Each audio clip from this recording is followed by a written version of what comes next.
At one of Donald Trump's, another one of his celebratory speeches post-inauguration, he broke the news to the world of something that, as I've been saying, it's really hard to articulate the horrific nature of. And that is, and there's so much about this that is just gross, but he made the announcement that he's proceeding, and this has now already happened, with the pardons of essentially all of the January 6th rioters, including people who were violent, including people part of the Proud Boys who had that plot to overturn not just the election results, but take control of the government, militia, all of these folks who back, and we'll talk about this in a different segment, when it actually happened, people like Trump and many others were saying they need to be held accountable to the fullest extent of the law. But another little detail, Trump has standing behind him family members of Israeli hostages. And he refers to the January 6th defendants as hostages while he makes this announcement. Almost in the term he's using, making an equivalency between two wildly different things, but same term he's using. It's really, really tragic.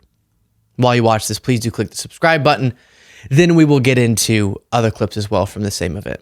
So now the work begins. We won, but now the work begins. We have to bring them home. And, tonight I'm going to be signing on the J6 hostages, pardons, to get them out. And as soon as I leave, I'm going to the Oval Office and we'll be signing pardons for a lot of people, And indeed, he did, as the reporting here from Mediaite lays out. Let's see here. Actually, let me jump to this. Next one, President Donald Trump on Monday pardoned approximately 1,500 January 6 defendants and prisoners and commuted the sentences of 8 more in an on-camera Oval Office event. After his inauguration, the commutations of pardons include those convicted of attacking Capitol Police and committed other acts of violence during the January 6, 2021 riots on Capitol Hill. So I thought Jon Favreau put it perfectly when he said, the president has now made it clear that it's okay to beat the shit out of police officers so long as you're one of his supporters, finding it hard to focus on any other news from day one. And we're going to be going through today so many day one stories, but yes, it's the message that it sends. Yes, it's an indictment of the moment that we're in. And core to that is the true baffled state that I'm in about not Trump doing this. I knew he would do this most likely, and that he intended on it. But that his followers, people who've spent their lives saying, we're for law and order and we're for back in the blue or whatever, saying, yeah, we're totally fine with this. Before getting back to this same speech, here's the actual moment where he signed some of these pardons. So this is January 6th. These are the hostages. Approximately 1,500 for a pardon. Yes. Full pardon. Full pardon or commutations? Full pardon. We have about 6 commutations in there where we're doing further research. Okay. Nice to see you again.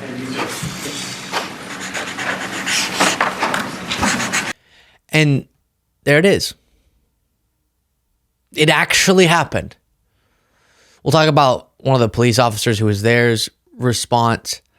We'll talk about, like I said, what these very figures were saying back when it happened and how they've changed their stance so much. But for now, all I can say is this is a truly horrific bit of news and a horrific moment for our country, for the world to see, for us here to observe that the President of the United States is saying, hey, if you're loyal to me, you can do whatever. You could try to block the peaceful transfer of power. You can be violent. You can attack police officers. You can plot to overthrow the government.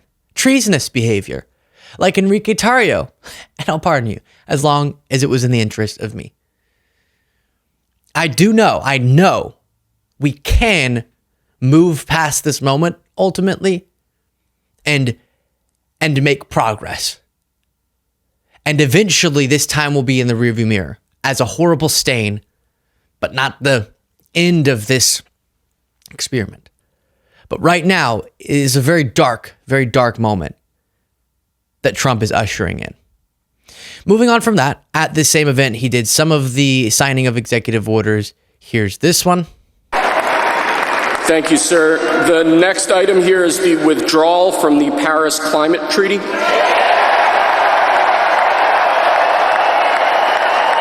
Yeah!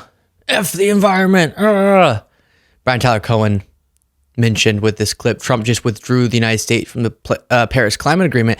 The U.S. now joins Iran, Libya, and Yemen as the only countries in the world not in the agreement. Hooray, hoorah. And we also withdrew from the World Health Organization because why not? It's not like we could possibly remember how not taking the scientific and medical expertise seriously and working to prepare for public health emergencies. It's not like we have a recent memory of how that could go so terribly. Oh, wait, we do. With Trump specifically. Oh, my goodness. He has learned absolutely nothing. Then the wind. So we have more oil and gas than any country in the world, and we're going to use it. We're not going to do the wind thing. Wind. Big, ugly windmills, they ruin your neighborhood. They ruin you. If you have a house. All right. And the obsession continues with this quote unquote joke. Now, remember when we used to joke and kid when we were kidding, but we don't kid anymore? They want to watch the debates on television. They want to watch your favorite president on television. But the wind isn't blowing, so we can't watch television that night, Gladys. Remember? Gladys, I'm sorry, the wind is just not blowing. We're not watching Trump tonight. How do I? Battery? Question mark? Anybody? Donald? You heard of it? Deranged Jack Smith. You ever hear of him? Deranged. He's a deranged prosecutor. He's sick. They suck him on me. They suck him on me. They suck him on me? Is the past tense of sick suck? And then one other moment from one of these events. So they say we have some troops from South Korea, and I have no idea how we're getting them on this screen. I've been waiting for it for about 2 seconds. Oh, here it comes. No, that's a cake.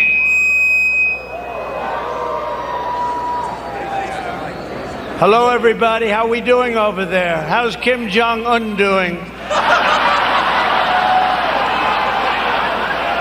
How are you? How do you hear me? I don't even know what he intended with that. South Korean military members. How's Kim Jong-un?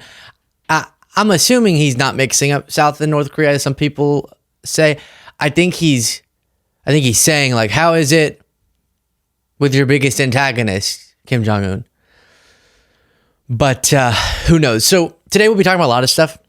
I do think just as a symbolic gesture, few things are as impactful as him celebrating, endorsing, promoting the activity of these January 6th rioters in saying that they shouldn't be held accountable fully for it. And it wasn't just, oh, well, nonviolent individuals there on that day who may have trespassed or impeded an official proceeding, but they didn't attack. No, across the board, all these folks,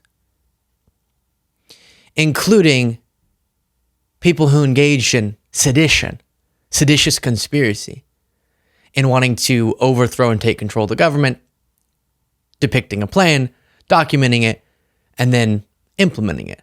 Luckily failing, but that doesn't mean you shouldn't be held accountable.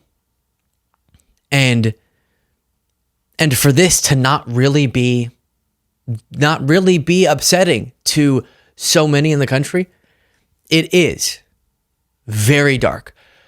My hope is that some of them increasingly see, wait, he's not actually lowering costs for me.